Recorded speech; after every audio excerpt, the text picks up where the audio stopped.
देवाधिदेव 1008 मूल नायक अतिशयकारी श्री चंद्रप्रभ भगवान की। देवाधिदेव 1008 चिंतामणि श्री पार्श्वनाथ भगवान की। मांगी तुंगी से मोक्ष पधारे श्री राम आदि भगवान की। आचार्य भगवान श्री रविशेन स्वामी की। परम पूज्य अभीक्ष्ण ज्ञानोपयोगी आचार्य भगवान गुरुवर श्री वसुनंदी जी मुनिराज की। सेथि नमो अरिहन्ते नमो आचार्य उपाध्याय नमो साधु नमो जिनेवाणी नमो सूरिवर वसुनंदी नमो। वी महावीर बोलो जय जय महावीर। वी महावीर बोलो जय जय महावीर। इधर जब भयंकर युद्ध में रावण के द्वारा फेंकी गई शक्ति लक्ष्मण को लगी, लक्ष्मण मूर्छित हो गए, जन्म मृत्यु के तट पर झूलने लगे। कुछ मंत्रीगण राम को समझा रहे थे कि ये नारायण है, ये मृत्यु को प्राप्त नहीं होगा। राम, आप इतना शोक ना करें। किंतु आगे की सोच कौन पाता है। राम के आंसू रुकने का नाम ही नहीं ले रहे थे। और उधर लंका में जब सीता को ये समाचार ज्ञात हुआ तो वो भी तीव्र रुदन करने लगी। और लक्ष्मण के चारों ओर परकोटा बना दिया गया। 7 विद्याधर उसकी सुरक्षा के लिए खड़े हो गए। कैसे इसकी रक्षा करें, लक्ष्मण की शक्ति कैसे दूर हो, विचार कर रहे थे कि तभी एक व्यक्ति जिसका नाम था चंद्रप्रतिम, वो बाहर कहने लगा कि मुझे राम के दर्शन करने हैं। सुग्रीव इत्यादि ने कहा, राम के दर्शन वो कैसे संभव है, आप अंदर नहीं जा सकते। उस व्यक्ति ने पुनः कहा, मुझे 1 माह से अधिक हो गया, मुझे राम के दर्शन करने हैं, एक बार करवा दो ना। तभी अन्य विद्याधर कहने लगे, क्या तुम परिस्थिति का अनुमान नहीं लगा सकते? देखो किस प्रकार राजा राम से मिलने तुम्हें भेज दिया जाए, यह संभव नहीं। उस व्यक्ति ने पुनः कहा, मुझे राम से मिलने दीजिए, मैं लक्ष्मण के प्राण बचा सकता हूं। लक्ष्मण के प्राण, इतना कहते ही फिर कौन सा विद्याधर ऐसे था जो उसे जाने से रोक देता। और पुनः उसने एक उपाय बताया और क्या कहने लगा, द्रोणराज पुत्री विशल्या तस्य स्तन संस्पर्शित जल भैया रोग शक्ति सब नाशन हारी ले आए जल्दी सुखकारी जिन शासन अनुगामी की कथा सुनो शिवगामी की। वीर महावीर बोलो जय जय महावीर। वीर महावीर बोलो जय जय महावीर। उस चंद्रप्रतिम ने कहा कि हे भगवान, हे स्वामी, मेरे ऊपर महाराज भरत का बहुत बड़ा उपकार है। मैं तो अपने जीवन की आशा ही छोड़ चुका था, किंतु वहां पर जब मुझे शक्ति से घाव से पीड़ित देखा, तब उन्होंने वहां पर राजा द्रोण की पुत्री विशल्या, जिसके शरीर का अतिशय है कि उसके शरीर से संस्पर्शित जल बड़े से बड़े रोग को नष्ट कर देता है, ऐसा वह जल उसने मुझे दिया और मैं पूर्ण स्वस्थ हो गया। आप जल्दी जाएं और उस विशल्या के तन संस्पर्शित जल को यहाँ पर लेकर के आएं। देखने वाली बात यह है कि हमारे दर्शन में, जैन दर्शन में किसी संजीवनी बूटी का कोई कथन नहीं है। कोई पहाड़ हनुमान उठाकर नहीं लाए थे, बल्कि ये बात जब एक व्यक्ति से पता चली, भामंडल और हनुमान उस समय पहुंच गए राजा भरत के महलों में और वहां पहुंच करके कहने लगे, राजा भरत को लक्ष्मण की शक्ति का, सीता के हरण का और वन का सारा समाचार बताया। भरत तभी सेना लेकर निकलने को तैयार हुए, किंतु उन्होंने कहा, नहीं नहीं, संभव नहीं, आप इतनी बड़ी सेना के साथ समुद्र लांघ करके कैसे जाएंगे, ये संभव नहीं है। भरत अपने सिर पर हाथ रखकर बैठ जाता है, लेकिन मैं क्या कर सकता हूँ, भाई कुछ तो बताओ। उन्होंने कहा कि यदि आप कुछ कर सकते हैं तो राजा द्रोण की पुत्री विशल्या का तन संस्पर्शित जल दे दीजिए। भरत ने बात सुनी और सुनकर के बोले, विशल्या का संस्पर्शित जल क्यों, स्वयं विशल्या को ही ले जाएं। वैसे भी निमित्त ज्ञानी से ज्ञात हुआ कि इस विशल्या का विवाह लक्ष्मण के साथ ही होगा। अतः भरत ने यह समाचार राजा द्रोण के पास भेजा और राजा द्रोण ने जब यह बात सुनी तो पहले तो उसे गुस्सा आया, और गुस्सा भी ऐसा कि युद्ध करने के लिए तैयार हो गया। और सही है, गुस्सा व्यक्ति के विवेक को नष्ट कर देता है। सही गलत इन परिस्थितियों का अनुमान ही नहीं लगा पाता, और गुस्से में लिया गया कोई भी निर्णय उसके लिए हितकारी कहाँ होता है। तब केकया वहाँ गई। केकया के समझाने पर राजा द्रोण ने अपनी पुत्री उन विद्याधरों के साथ भेज दी। हनुमान, भामंडल और अंगद तीनों शीघ्र ही विशल्या को लेकर के पहुंच गए लक्ष्मण और राम के पास। लक्ष्मण वहां पर मूर्छित पड़े थे।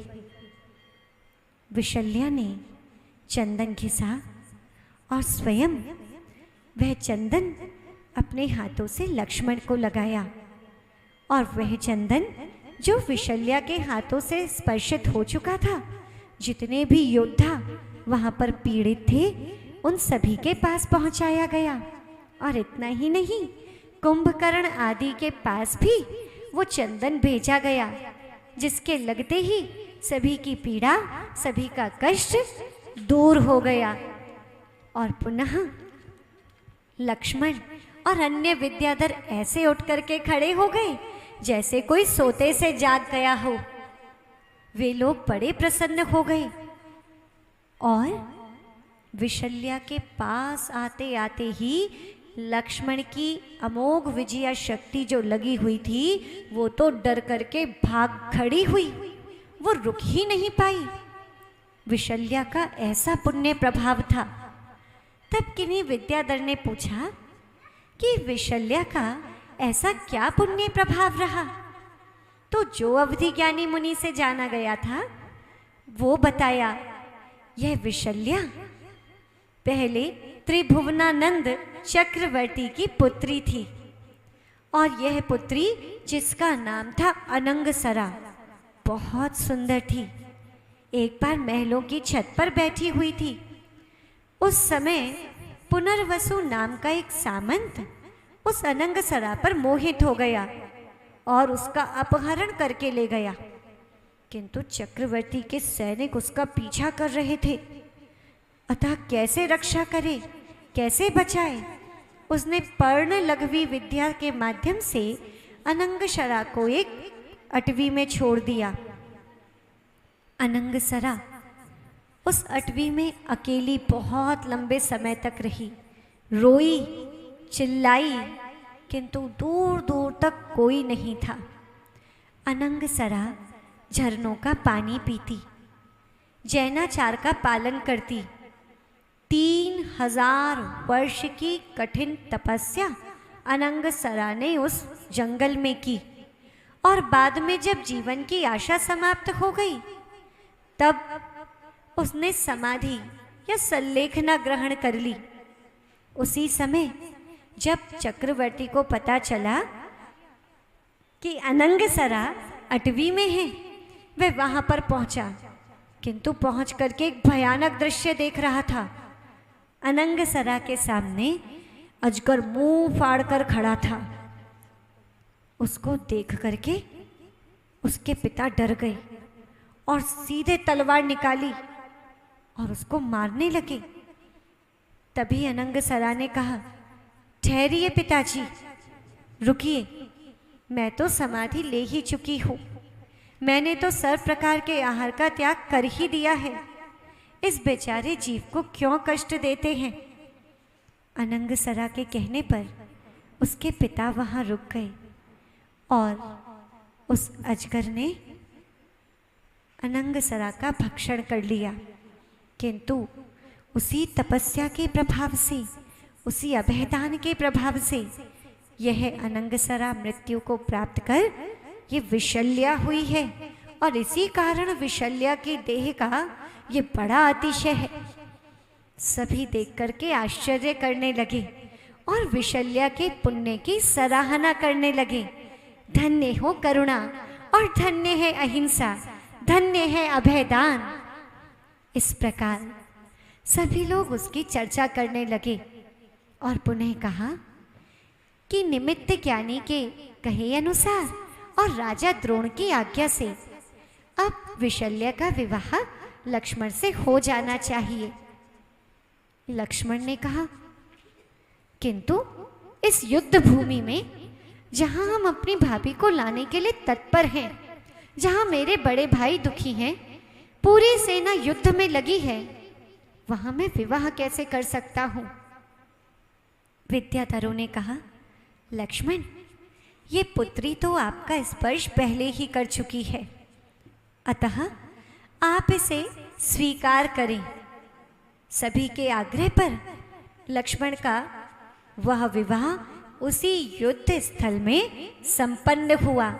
कुछ देर के लिए वो युद्ध भूमि विवाह की मंडप बन गया और पुनः उधर बातें चल रही थीं रावण के दरबार में कि कुंभकर्ण, मेघवाहन, इंद्रजीत सब शत्रु सेना के द्वारा बांध लिए गए, हम बड़े संकट में हैं, क्या करें। तब मंत्री कहने लगे,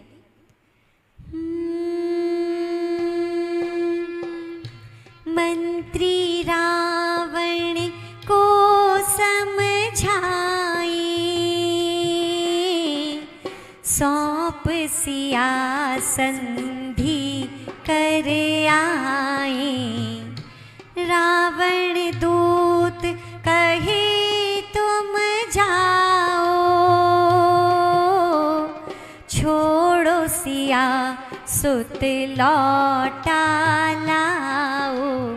जिन शासन अनुगामी की, कथा सुनो शिवगामी की। वीर महावीर बोलो जय जय महावीर, वीर महावीर बोलो जय जय महावीर। तब मंत्री रावण को समझाने लगे, हे राजन, ये युद्ध करना हम सबके लिए हितकर प्रतीत नहीं होता और जो कार्य आपके माध्यम से हुआ वह बहुत गलत है। वह लोक में निर्मल यश देने वाला नहीं बल्कि अपकीर्ति देने वाला है। महाराज, अब भी समय है, आपके दोनों पुत्र और भाई वहां पर बंदी हैं। बस एक ही रास्ता है उन्हें जिंदा वापस लाने का। आप सीता को छोड़ दें, आप सीता को राम को सौंप दें और राम से संधि कर लें। महाराज, आप सीता को दें। सीता का तो वैसे भी आप पर स्नेह नहीं, वो आपकी है ही नहीं, किंतु आपका भाई और आपके दोनों पुत्र वो तो आपके हैं। आपके पुत्र और आपके भाई सुरक्षित वापस आ जाएंगे, उनका जीवन ज्यादा जरूरी है।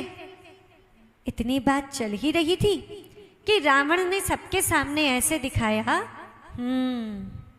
बात तो ठीक है।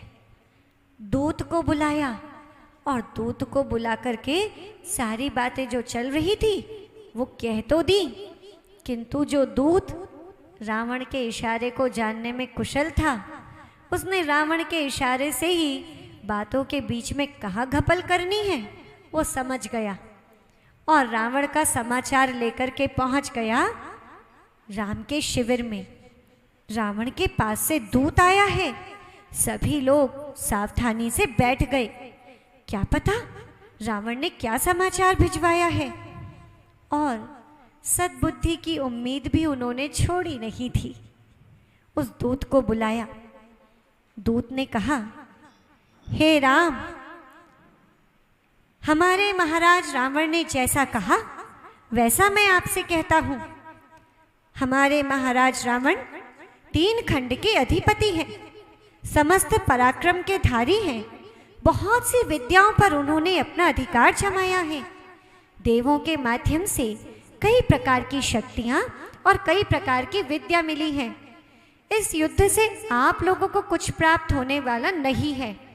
अतः सीता की आश छोड़ो और हमारे तीनों जनों को, यानी मेरे भाई और मेरे दोनों पुत्रों को आप छोड़ दो, हम तक भिजवा दो और आप यहाँ से लौट जाओ।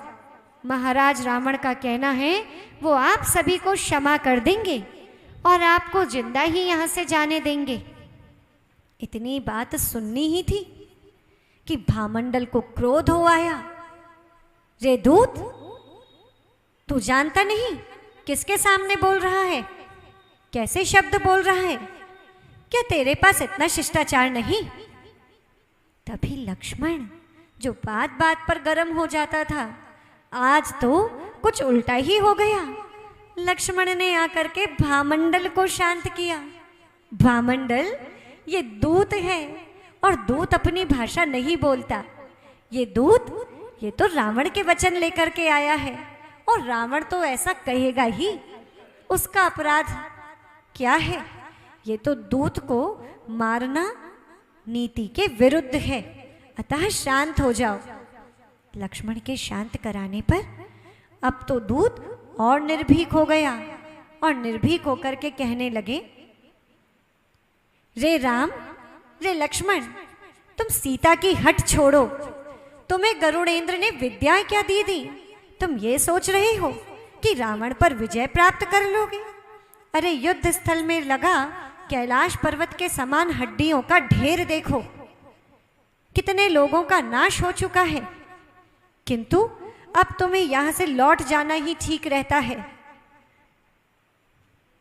इतना कहने पर भामंडल फिर गुस्सा हो गए और लक्ष्मण ने धीरे से भामंडल का फिर हाथ दबाया और वो हाथ दबाना प्रतीक था, शांत हो जाओ। भामंडल पुनः शांत हुए और पुनः वह दूत आगे कहने लगा कि देखिए, ये सारा समाचार हमारे महाराज रावण ने कहलाया है। आप सीता को छोड़ दें और अपने प्राण चाहते हैं तो यहाँ से लौट जाएं। अब की बार भामंडल तो चुप रहा, लेकिन बाकी विद्याधर क्रोधित हो गए और सबने उसका खूब तिरस्कार किया। वह दूत वहां से लौट गया और जाकर के सारा समाचार रावण को कह सुनाया कि महाराज, राम ने इस प्रकार कहा है, यदि तुम्हारे राजा रावण सीता को छोड़ दें तो मैं उनके तीनों जनों को सुरक्षित छोड़ दूंगा और मुझे लंका पर कोई आसक्ति नहीं। वे अपना राज्य जैसे कर रहे हैं वैसे ही करते रहें, मैं चुपचाप यहाँ से लौट जाऊंगा। सारी बातें चल ही रही थी, तभी रावण सोचने लगा कि लक्ष्मण जिस शक्ति के लगने से जीवित हो गया, ऐसे उन राम लक्ष्मण को और अन्य विद्याधरों को कैसे जीता जाए। मन में विचार करने लगा और तभी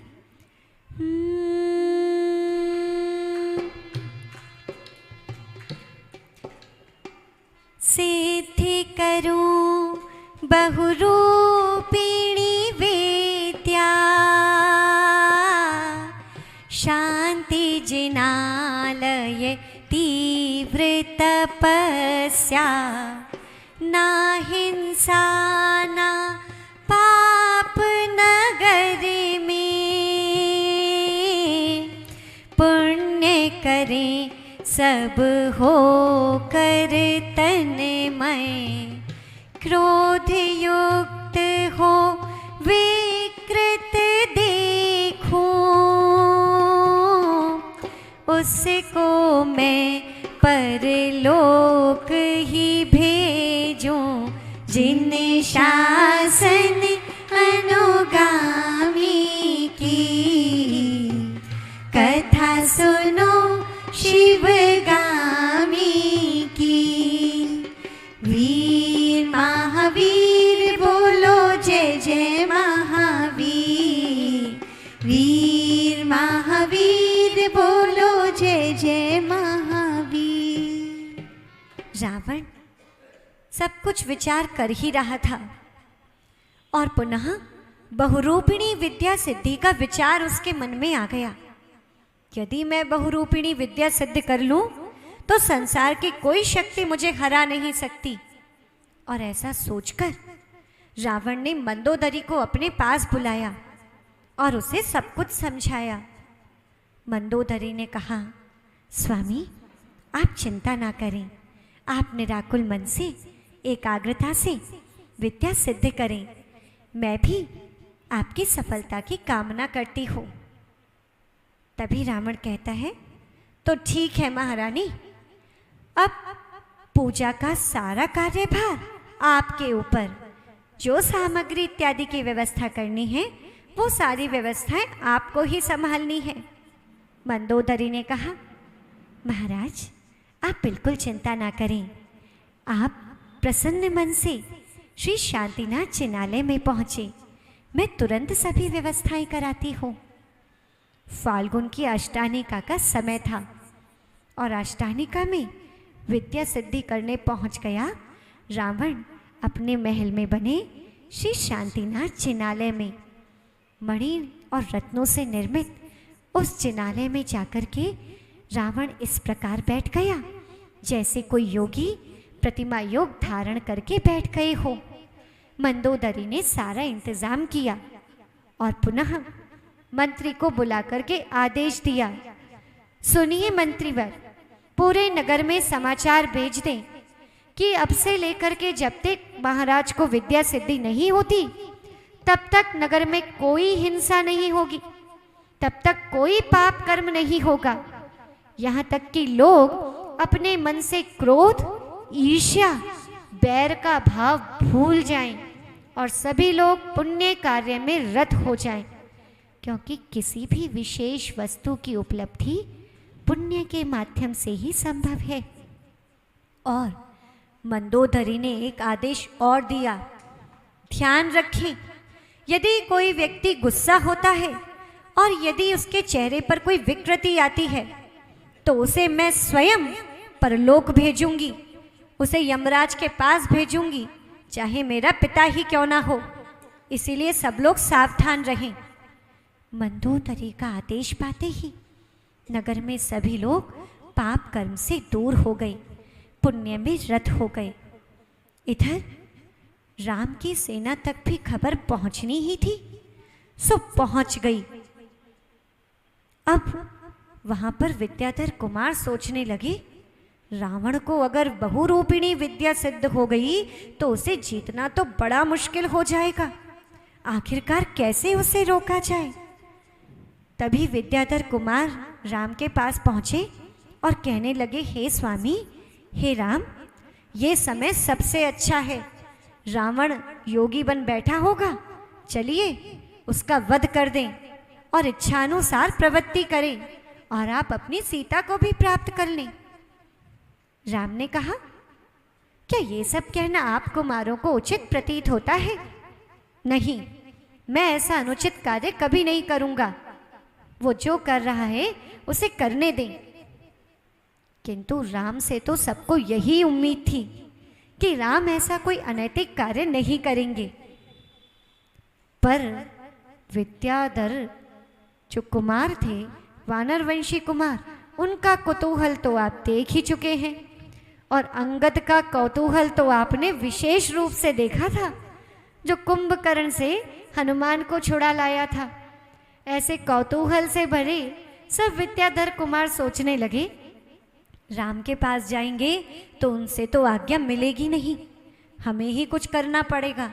सभी विद्याधर कुमार आपस में सलाह करने लगे, क्या करें, कब जाएं। सलाह करते करते 8 दिन बीत गए।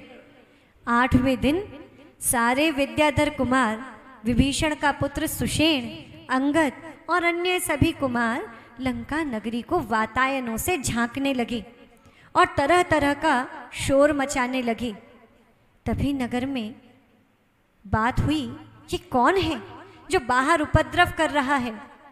इतने में ही राजा मय, जो मंदोदरी के पिता थे, धनुष लेकर के, अस्त्र शस्त्र लेकर के तैयार हुए और उसी समय पहुंच गई अपने पिता के सामने मंदोदरी। वैसे तो पिता के सामने यदि पुत्री पहुंच जाए तो पिता का दिशा अपने आप ही बदल जाती है, और फिर वो तो मंदोदरी महारानी भी थी और आज्ञा भी थी। मंदोदरी जाकर के कहती है, क्या आपको ये सब शोभा देता है? आपको आज्ञा याद नहीं? क्या आप जैनाचार का पालन आपको बतलाना पड़ेगा? आप रुकिए, आप कहीं नहीं जाएंगे, शांति से बैठिए। राजा मैंने भी अपने सारे अस्त्र शस्त्र उतार करके रख दिए और पुनः शांति से बैठ गए। किंतु अंगद और सभी विद्याधर कुमार उसी समय लंका का द्वार तोड़ रावण के महलों तक पहुंच गए और रावण के महलों में जब पहुंचे तब ढूंढने लगे उसके मणिमय भवन में कि कहाँ पर है रावण, कहाँ पर है शांतिनाथ जिनालय। कहीं पर ऐसा लग रहा था मगरमच्छों का समूह है, तो वो तो उसके महल का फर्श निकला। आराम संभाल संभाल के पैर रखा। कहीं पर लगा कि यहाँ से जाने का रास्ता है, तो स्फटिक की दीवारों से टकरा करके सिर में गोल पड़ने लगे। पुनः वहीं पर जब भटकने लगे, मणि निर्मित हाथी और शेरों को देख करके डर गए। पुनः थोड़ी देर बाद किसी कुमार ने हंसते हुए कहा, हाँ डर गए, ये हाथी रत्नों का निर्मित है, सही का नहीं। तब कुछ कुमार उस हाथी और शेर को छू छू कर देखने लगे। किससे पूछे, कोई सामने नहीं दिख रहा था कि तभी एक दासी का हाथ एक विद्याधर कुमार ने पकड़ा। बताओ कहाँ है रावण? इतनी देर में देखा इसका हाथ हिलता क्यों नहीं है? अरे ये तो एक पुतली खड़ी है और पुतली को कैसे देखेंगे, कैसे बोलेगी। इतने में ही विद्याधर कुमार आगे बढ़े, एक द्वारपाल को देखा। बताता है या तुझे मार डालूं? ये ऐसे नहीं बोलेगा। ऐसा कहते हुए विद्याधर कुमार ने उसके सिर पर जोर की मुक्का मारा, लेकिन उसका हाथ चकनाचूर हो गया, क्योंकि वो द्वारपाल सही का नहीं, वो भी कृत्रिम द्वारपाल था जो रत्न आदि का निर्मित था।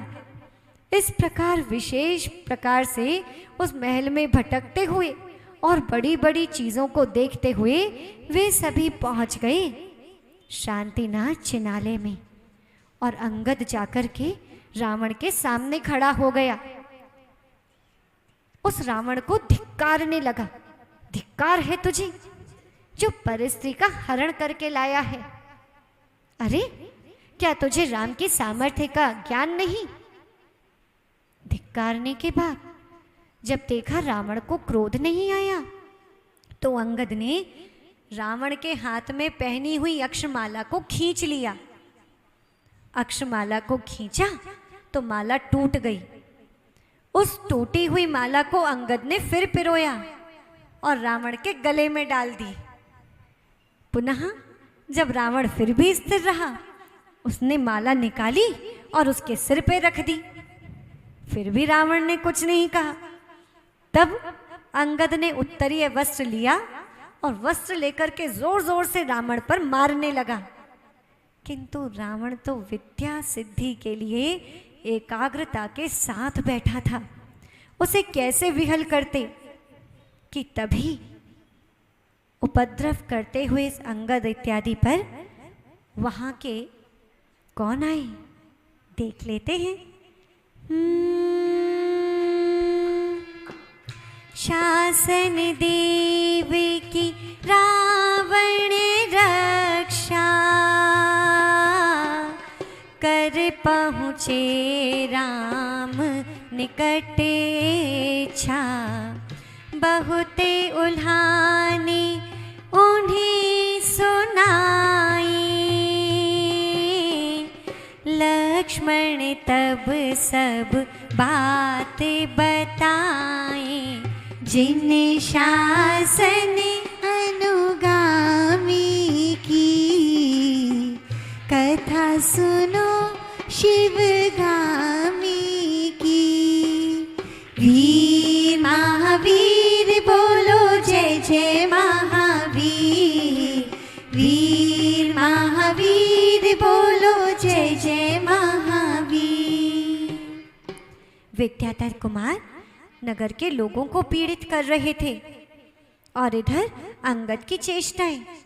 तभी वहां पर रक्षा करने वाले शासन देव पूर्णभद्र और मणिभद्र प्रकट हो गए और विद्याधर कुमारों को रावण की रक्षा करते हुए भगा दिया। और सही भी है, जहाँ पर शासन देव रहते हैं वहाँ की रक्षा तो वो करते ही हैं। और उन वानर वंशियों को भगा करके वो दोनों पहुँच गए राम के पास और वे यक्षेंद्र कहने लगे, वाह राम, आप तो दशरथ पुत्र हैं ना, आपको तो अप्रशस्त कार्यों से कोई लगाव नहीं। आप तो नीति संपन्न हैं, पिता के आज्ञाकारी पुत्र हैं। सामर्थ्यवान होते हुए भी क्या ये कार्य आप करते हुए शोभा को प्राप्त होते हैं? राम को कुछ ज्ञात ही नहीं था, किंतु जब सारा समाचार ज्ञात हुआ, उन यक्षेंद्रों की बात सुनी, उसी समय सुग्रीव ने कहा, हे देव प्रसन्न हो, क्षमा करें, किंतु आप ही बताएं, इनकी पत्नी को रावण हर करके लाया है और अब जब हमारे बीच में युद्ध हुआ है तो युद्ध तो समानता का होना चाहिए। ऐसी भीषण बहुरूपिणी विद्या वो सिद्ध कर ले तब तो उसको जीतना ही मुश्किल हो जाएगा। कैसे उसे विद्या सिद्ध करने लगे दें? तब यक्षेंद्रों ने सारी बात को सुनकर के पुनः कहा, पीड़ा ना किसी को पहुँचाना, मात्र शुभित रावण को कराना। अंगत रावण तब फिर पहुँचा, शोर मचाए ऊंचा ऊंचा। जिन शासन अनुगामी की, कथा सुनो शिवगामी की। वीर महावीर बोलो जय जय महावीर, वीर महावीर बोलो जय जय महावीर। इधर आपकी बार अंगद राजा के महलों में पहुंचा, उसके मंदिर तक पहुंचा। यक्षेंद्रों ने कह दिया था राम लक्ष्मण की बात सुनकर, सुग्रीव की बात सुनकर कि ठीक है, यदि ऐसी ही बात है तो आप नगर के किसी व्यक्ति को नुकसान नहीं पहुंचाओगे, वह कोई उपद्रव नहीं करोगे, और हाँ, रावण के प्राणों की रक्षा करते हुए उसे मात्र शुभित करना है। उन विद्याधर कुमारों ने यक्षेंद्रों की बात को स्वीकार किया और पुनः पहुंच गया अंगद रावण के पास। अभी उसे चैन ही कहाँ था। विभिन्न प्रकार के कभी अट्टहास करता, कभी रावण से कुछ कहता, किंतु रावण अपनी एकाग्रता छोड़ ही नहीं रहा था। तभी अब अंगद ने रावण की रानियों को पकड़ना शुरू किया। किसी के लेकर के उसका वस्त्र उसके गर्दन में बांध दिया, किसी को खंबे से लटका दिया, 2 रानियों की चोटी पकड़ करके आपस में बांध दी और उसके बाद मंदोदरी की चोटी पकड़ करके रावण के सामने ले आया। अच्छा, पर स्त्री का हरण करता है, दूसरे की रानी को लेकर के आता है, पहले अपनी रानी की तो सुरक्षा कर, देख रावण। तभी मंदोदरी कहती है, हे स्वामी, मुझे बचाएं, ये देखिए आपके सामने ये दुष्ट क्या कर रहा है। स्वामी, क्या आपका बल पराक्रम इसीलिए है कि आज आपकी विद्या सिद्ध करना ही इतना जरूरी हो गया कि अपनी रानी के प्राण न बचा पाए। इतना मंदोदरी कह ही रही थी कि तभी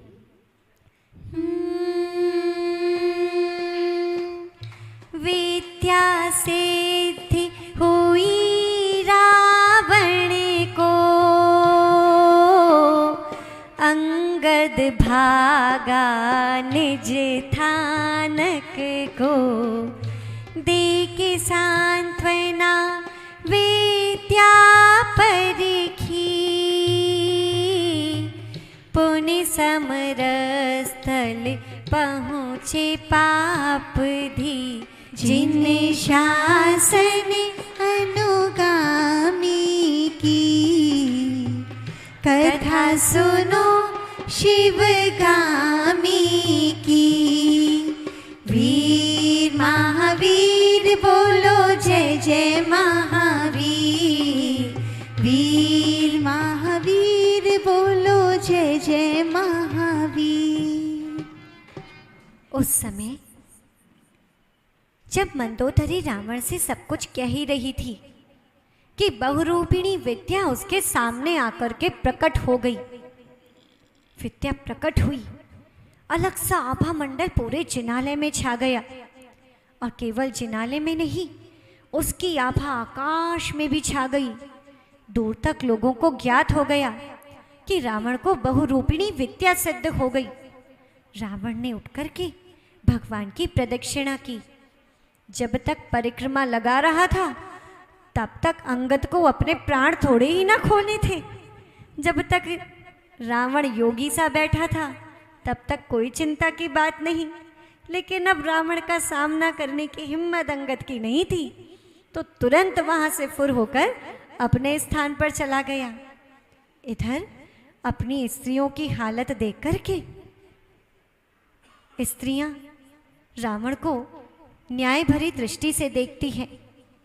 रावण कहता है, तुम सब चिंता मत करो, अब तो मुझे बहुरूपिणी विद्या सिद्ध हो गई, अब तो मैं बहुत से रूप बनाऊंगा, कहाँ तक मुझे वो मारेंगे, मार ही नहीं सकते, मैं बदला लेकर आऊंगा। और सुनो, ये अंगद वंगद, इनका राजा सुग्रीव है, उस सुग्रीव को तो निग्रीव करके आऊंगा, यानी उसकी ग्रीवा ही उसके शरीर से अलग कर दूंगा। और रही वो राम लक्ष्मण की बात, वो भूमि गोचरी, उनके पास तो कोई विद्या नहीं है, वो तो कीट जैसे हैं, उन्हें तो मैं यूं ही मसल दूंगा। इधर रावण बहुरूपिणी विद्या जब सिद्ध कर लेता है, सीता को पता लगता है, तो सीता भी रुदन करने लगती है कि हाय विधाता, क्या अब मैं अपने स्वामी राम और अपने देवर लक्ष्मण का मृत शरीर देखूंगी? नहीं नहीं भगवान, इसका कारण मैं ही क्यों बनी। उस दुष्ट रावण को बहुरूपिणी विद्या सिद्ध हो गई, अब किस प्रकार मेरे स्वामी इसे जीतेंगे। इधर रावण अपनी बहुरूपिणी विद्या को लेकर के सीता के पास पहुंचता है और सीता उस समय अपना दुख प्रकट कर रही थी। सीता रो रही थी। रावण को देख करके कहने लगी, दुष्ट, तू मुझे अपने स्वामी को क्यों नहीं सौंप देता? तू अब भी क्यों नहीं सुधरता? रावण देखता है, सोच के तो ये गया था कि शायद बहुरूपिणी विद्या के सिद्ध होने पर सीता के परिणाम बदल गए हों, किंतु सीता के परिणाम नहीं बदले। रावण ने और जोर से क्रोध में कहा, अब मैं तेरे राम और लक्ष्मण का शव तेरे सामने ला करके रखूंगा। केवल कुछ देर की ही तो बात है, बस तो उनके शव की यहाँ प्रतीक्षा कर। सीता जोर जोर से रोने लगी, कहने लगी, रावण, यदि तेरी मुझ पे प्रसन्नता है तो मेरे स्वामी उन पर आघात करने से पहले तो मेरे स्वामी से कहना, सीता उनके वियोग में अपने प्राण छोड़ने को आतुर है। और सीता बोलते बोलते मूर्छित हो गई। इधर रावण सोचने लगा, ये दूसरे के पर हृदय में आसक्त है, ऐसी ये सीता मुझे विष की कलशी दिखाई देती है। और मैंने भी क्या काम किया? मेरा भाई नीति निपुण विभीषण मुझे समझा रहा था, मैंने उसकी बात नहीं मानी। किंतु यदि अब सीता को लौटाऊंगा तो लोग सोचेंगे कि रावण डर गया, किंतु मैं डरा नहीं हूं। मैं नहीं डरा, मैं राम और लक्ष्मण को जीत करके फिर सीता उनको लौटा दूंगा। रावण का अहंकार उसे सही काम करने से रोक दिया और पुनः जब महलों से निकलने लगा, युद्ध की भूमिकाएं बनने लगी, तब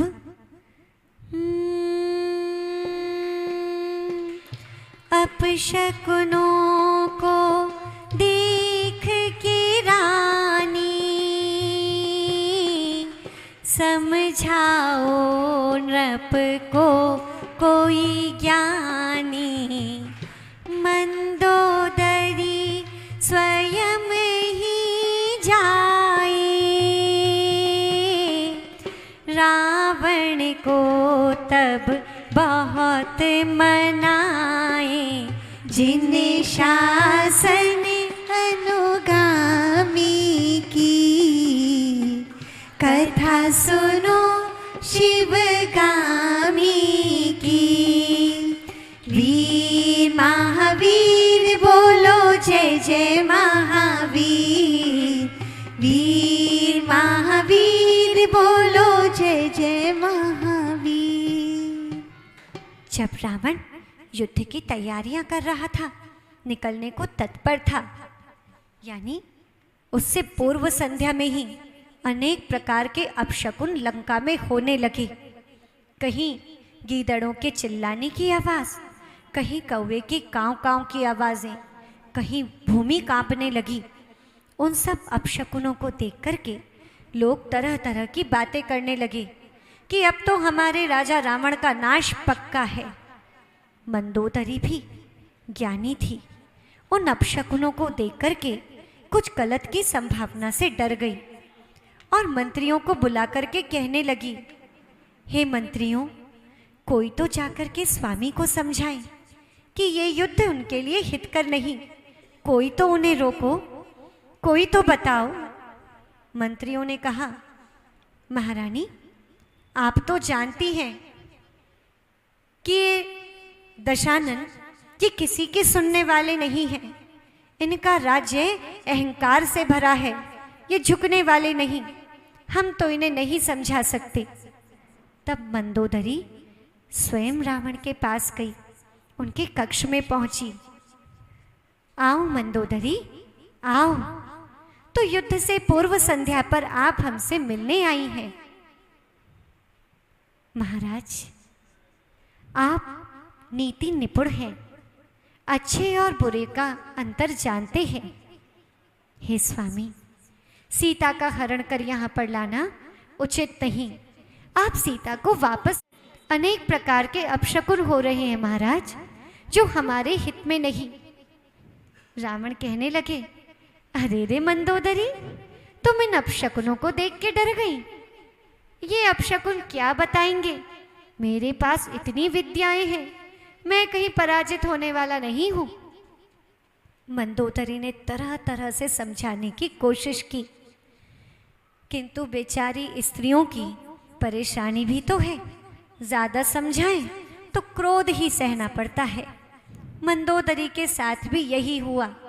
जब 4-5 बार समझाया, पुनः रावण का क्रोध मंदोदरी के सामने निकल करके आया। कहे कि शत्राणी हो तुम, क्या तुम युद्ध के विषय में नहीं जानती? क्या मेरी शक्ति का ज्ञान और आभास तुम्हें नहीं?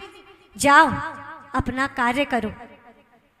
ये वही पूर्व रात्रि थी जब मंदोदरी अपने कक्ष में बेचैन थी। उधर राम सोच रहे थे कि कल का युद्ध एक निर्णायक युद्ध होगा। उधर सीता सोच रही थी आखिरकार क्या होगा, और इधर मंदोदरी बेचैन थी। चारों की बातें, रात्रि चल रही है, रात्रि में सभी सो नहीं पा रहे, मन में अलग अलग कल्पनाएं और बातें चल रही हैं। अब रात्रि तो रात्रि है, रात्रि भर सोचेंगे और निर्णायक युद्ध क्या होगा उसे हम कल ही देखेंगे।